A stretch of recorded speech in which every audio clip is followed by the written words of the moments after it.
একটি অসহায় বিড়াল খাবারের জন্য বের হয়, আরেকটি বিড়াল বাচ্চাকে নিয়ে খাবার খায়। অসহায় বিড়ালটি দরজার কাছে এসে ডাকে, দরজাটি খোলো, দরজাটি খোলো। তখন ধনী বিড়ালটি গিয়ে দরজা খোলে। অসহায় বিড়ালটি বলে, আমাকে একটু খাবার দিয়ে সাহায্য করো। তখন সে তাদের খাবার অসহায় বিড়ালটিকে দিয়ে দেয়। এটা থেকে ধনী বিড়ালের বাচ্চাটি খুব রাগ করে ভাঙচুর শুরু করে দেয়, আর তার বাবা তাকে বোকা দেয় আর ভাঙা জিনিসগুলো পরিষ্কার করতে থাকে। কিন্তু তার বাচ্চার খুব রাগ হয়ে যায়, সে তাদেরকে মারার জন্য বেরিয়ে পড়ে আর তাদের খাবারটি নষ্ট করে ফেলে।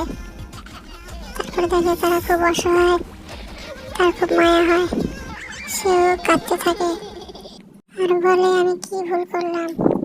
তারপর বাচ্চাদেরকে বলে, তোমরা কেঁদো না, তোমাদের জন্য আমি খাবার নিয়ে আসতে যাচ্ছি। সে দৌড়ে বাসায় যায় এবং ফ্রিজ থেকে খাবার আর গাড়ি নিয়ে তাদেরকে দিতে যায়। সে অসহায় বিড়ালটির হাতে খাবার তুলে দেয় আর বাচ্চাদের সঙ্গে গাড়ি নিয়ে খেলা শুরু করে।